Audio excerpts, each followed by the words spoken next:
Le prix du pétrole brut russe a dépassé le plafond de 60 $ par baril fixé par le groupe des 7 nations, ce qui a entraîné une hausse des revenus pétroliers pour la Russie. Cette violation du plafond met en évidence le succès de la Russie et de ses alliés dans la restructuration du marché pour contourner les limites et tirer profit des augmentations de prix du pétrole transporté en dehors du programme de plafonnement.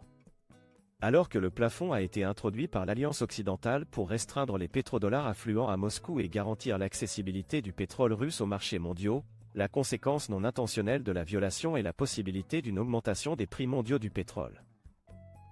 Dans le cadre du système de plafonnement, les entreprises ne peuvent transporter du pétrole russe que si elles paient moins que le prix limite, au risque sinon de perdre des services clés tels que l'assurance. Cela a entraîné un changement dans le commerce mondial du pétrole brut, la Russie trouvant des acheteurs principalement en Inde et en Chine, tandis que l'Europe réduit sa dépendance au pétrole russe. La Russie est contrainte d'utiliser des pétroliers vieillissants pour transporter son brut alors qu'elle recherche des marchés alternatifs. Cependant, ces transactions ont fait grimper le prix moyen des échanges de pétrole russe au-delà du plafond de 60 $. La violation du plafond de prix suscite des inquiétudes quant à une hausse involontaire des prix du pétrole.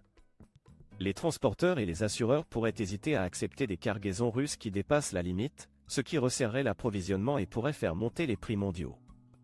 Bien que le département du Trésor américain estime que le plafond fonctionne, soulignant que les ventes supérieures à 60 $ ne constituent pas une violation si elles n'utilisent pas les services de la coalition du groupe des 7, l'augmentation des revenus de la Russie renforce sa capacité à financer ses efforts de guerre. Malgré la violation, les revenus pétroliers de la Russie sont toujours en baisse d'1/5 par rapport à l'année précédente en raison des sanctions occidentales. En réponse à ces sanctions, la Russie s'est engagée à réduire sa production de pétrole brut de 500 000 barils par jour, en utilisant la production de février comme base. Les données récentes suggèrent que la Russie a respecté cet engagement, ces réductions volontaires dépassant les attentes. Le pays s'est également engagé à réduire ses exportations de pétrole brut en août et à poursuivre des réductions à un niveau progressivement réduit en septembre.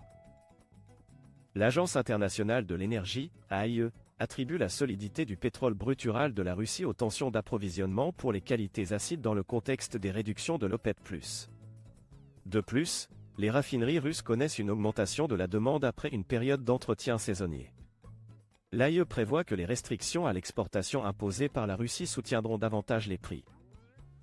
En conclusion, la violation du plafond de prix a permis à la Russie d'augmenter ses revenus pétroliers, qui constituent une source de financement cruciale pour ses efforts de guerre. Les conséquences non intentionnelles de cette violation incluent la possibilité d'une hausse des prix mondiaux du pétrole et un changement dans le commerce mondial du pétrole brut. Bien qu'il y ait des inquiétudes concernant le resserrement de l'approvisionnement et les restrictions sur les cargaisons russes, l'impact sur les prix reste incertain. Qu'en pensez-vous? Faites-nous part de vos réflexions dans les commentaires ci-dessous.